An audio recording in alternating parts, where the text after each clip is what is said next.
Fire extinguisher दिलेला आहे तो ABC टाईपचा दिलेला आहे.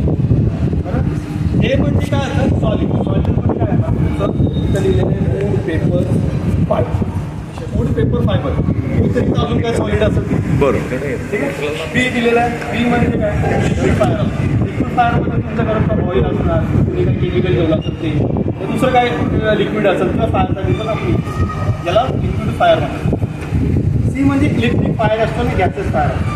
आता गॅसेस फायरमध्ये आले तुम्ही म्हणा की आमच्या गॅसला तर आग लागली ते नाही यूज करू. काय होणार त्याला क्लोज करावं. तुम्ही व्हिडिओ बघितला असेल ते ओला गोणी करतात ते टाकतात. हे गॅसेस फायर कुठं यूज करतात ज्याला नॉर्मली गॅस ओपन आहे क्लोजमध्ये तिथं आग लागलेली त्यासाठी. डायरेक्ट तुम्ही सिलेंडरला वरती मारा गेला तर कधीच भिजणार नाही. आणि ही पावडर तिथं स्टक होणार पॉसिबल नाही त्या वॉलपासून.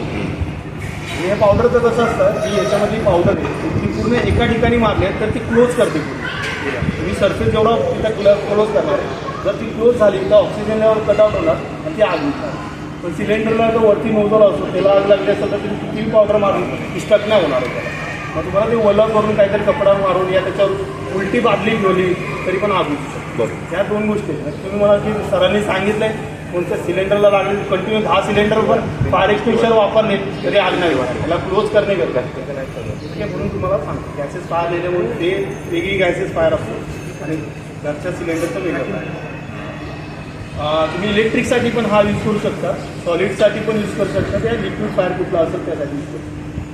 दुसरे टाईप्स असतात CO2 असतात, फोम टाईपचे असतात जे आपल्या इंडस्ट्री लेवललाच येतात. CO2 हा आपण जर तुमचा सर्व्हर सिस्टम तिथं नाहीच आहे, जर कमर्शियल आणि इंडस्ट्रीयलमध्ये सर्व्हर सिस्टम असतात तिथं क्लीन एजंट असतात. क्लीन एजंट हा पण ABC टाईपचाच असतो पण तो महाग असतो. ते नॉर्मली तो एक रिफिल त्याचं 2000-2500 असतो. त्याचे 400 ते 500 रुपये रिफिल असते, त्याचे 2500 ते. पण तो सर्व्हर सिस्टमला वापरतो कारण ते वॉलेटाईल असतो एजंट.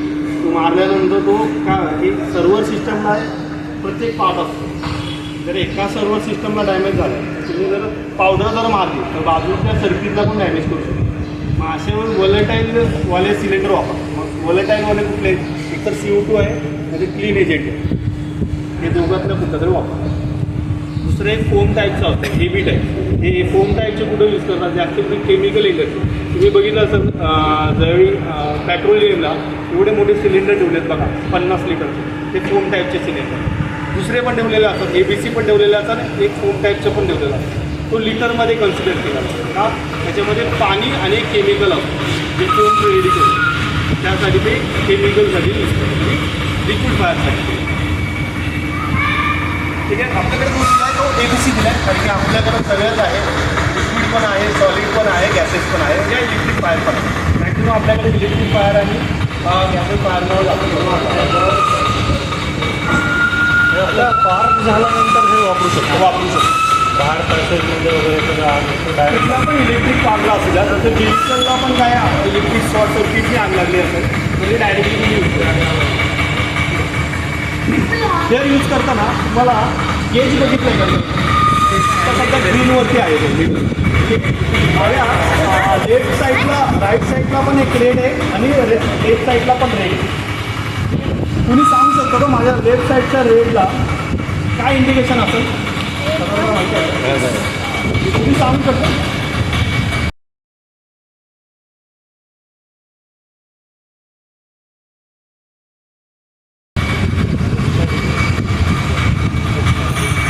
सर सांगा.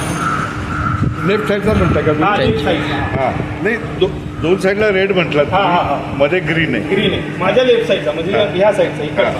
हां तर तुम्ही वापरलेला आहे तो? नाही तो वापरलेला जो असतो तो माझ्या राईट साईडला. ओके. हां पण माझ्या लेफ्ट साईडचा संपलेला आहे तो ऑटोमॅटिक. नाही तो हाय प्रेशर इंडिकेशन. आता नॉर्मली कसं आहे की 16 ते 17 बार प्रेशर ग्रीनवरती जातो पण जेव्हा हाय प्रेशर जातो तो डायरेक्ट जाणार 30 ते 32 बार.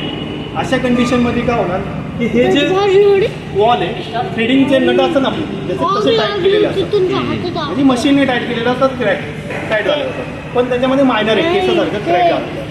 पण आता प्रॉब्लेम काय की 16-17 बारला ओके पण 30 बारला काय होणार की याच्या निडल्स असते. तुम्ही पेनाची निडल्स बघितलं असं तो आपण प्रेस हा काय आपण प्रेस करतो आणि निडल्स खाली जाते आणि प्रेशर बाहेर जेव्हा आपण सोडतो तो निडल्स परत वरती सेम असे त्याची पण विचार करा की नीडल जेव्हा खाली जाते 30 बार एका वेळी प्रेशर येणार आहे त्या पॉईंटला आणि तुमच्या वॉलला जो बसवलेला आहे त्याला क्रॅक येतो नॉर्मल. त्यावेळी काय होणार की तो सिलेंडर तुमचा स्टिक होतो. वॉल हातात राहील त्या सिलेंडर बाहेर उडू शकतो, तुम्हाला लागू शकतो. तुम्ही बघितला की व्हिडिओमध्ये सिलेंडर उडलेले नाही या कंडिशनमध्ये उडतात.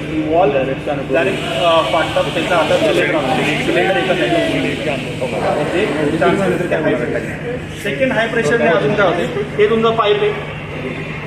नॉर्मली तुम्ही व्हिडिओमध्ये बघितला पण असा यूज करतो बरोबर. पण जर हा पाईप ब्लॉक आणि हाय प्रेशर आहे त्यावेळी काय करणार प्रेशर कंटिन्यू वाढत जाणार पाईप ब्लास्ट होते. आणि अशा कंडिशनमध्ये ज्यावेळी पण तुम्ही जर फायर यूज करता आतमध्ये गेला जोडण्यासाठी अशा कंडिशनमध्ये सिलेंडर उडून जर तुम्हालाच लागलं तुम्ही स्वतः येऊ शकता का बाहेर.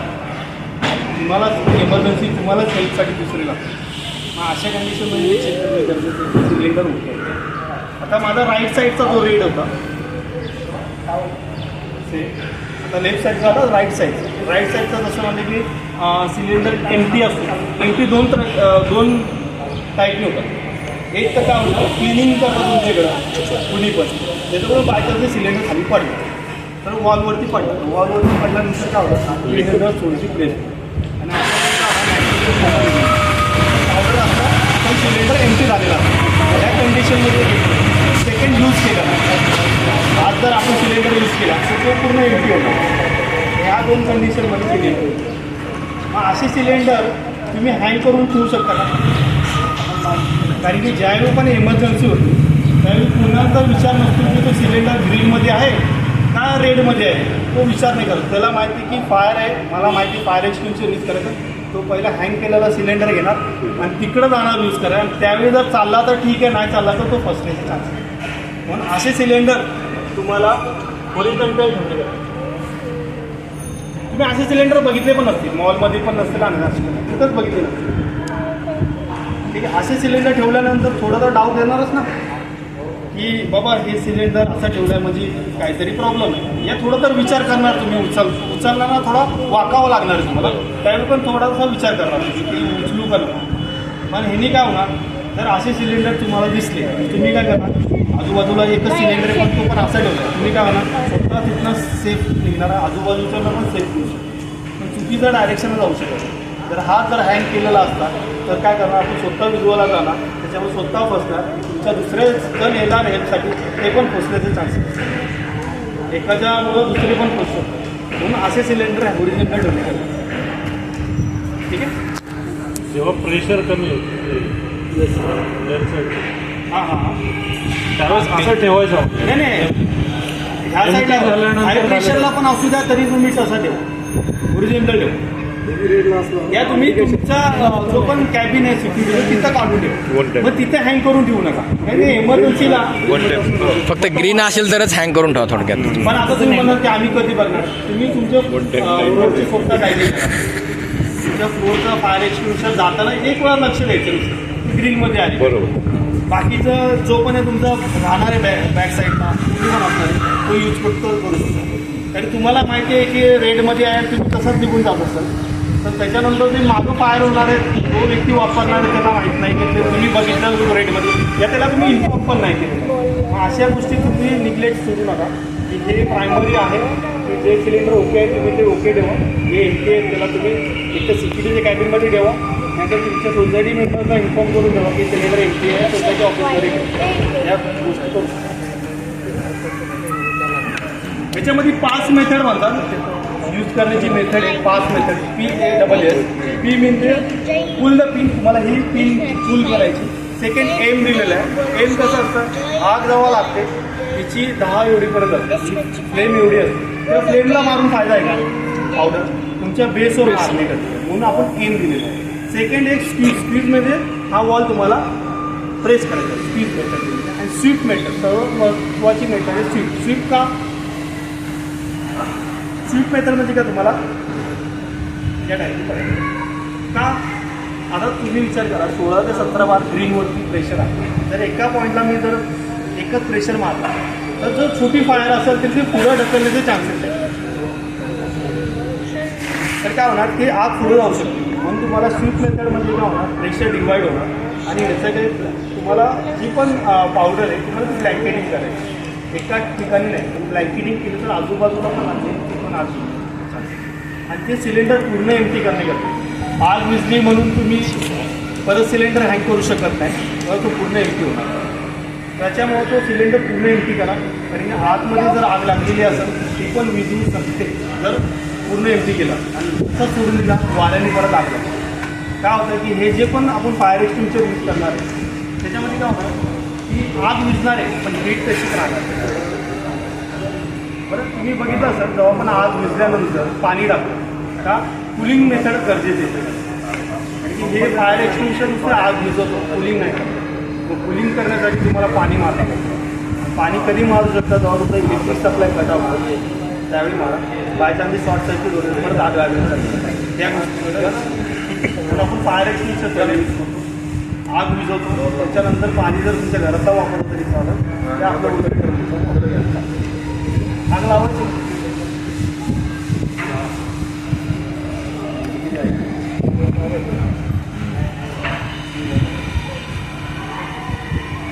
मी 5 मेथड सांगितलेली पुल द पिन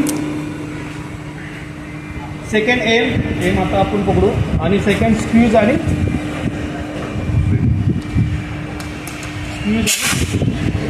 आता आपण आउटसाईडला आहे तर एअरची डायरेक्शन बघणे गरजेचं त्याच्या अपोजिट उभं राहणे गरजेचं त्या समोर नाही समोर मारलं तर आता जशी कंडिशन आली की तो पूर्ण तुमच्या अंगावर आहे पण तुम्ही ऑफिसमध्ये या फ्लॅटमध्ये या कुठल्या क्लोज रूममध्ये हे गरजेचं नाही पण आउटसाईडला जेव्हा आपण सिलेंडर यूज करणे त्याच्या अपोजिट एअरच्या राहणे गरजेचं जसं काही व्हेकलला आग लागली तर ते आउटसाईडला असणार आहे काही क्लोजमध्ये तर नसणार आहे मग त्यावेळी तुम्हाला ते कुठल्या डायरेक्शनला उभं राहून मारणे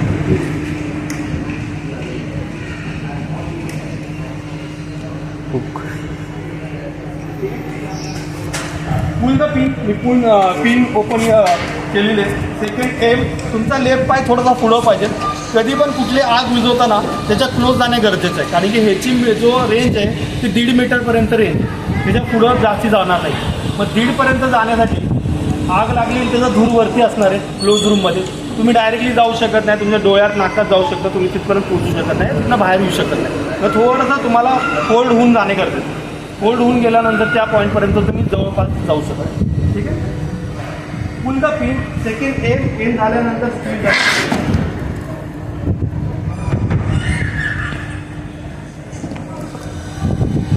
कुणाला यूज करायचं का कारण की हा पूर्ण एम्प्टी होणार आहे ठीक आहे मी त्याचं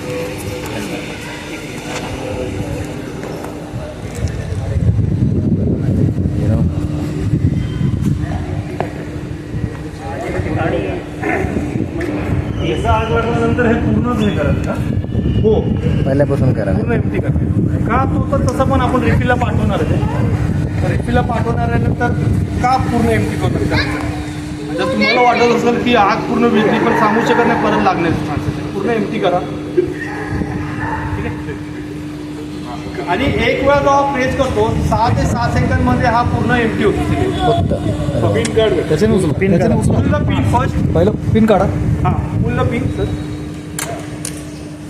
खाली सेकंड पाईप पकडा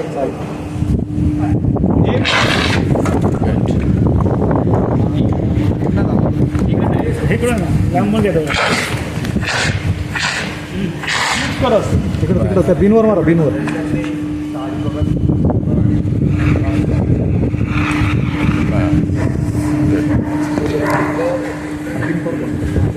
आता ह्यासाठी जो लास्ट मी सांगितलेलं स्वीप या कारणावरून सांगितलं की काय होणार की वेट कमी असेल तर ती आग पुढं सांगणार त्याच्यामुळं तुम्हाला तो स्वीप मेथड वापरणे गरजेचं आहे तो प्रेशर डिवाइड होतो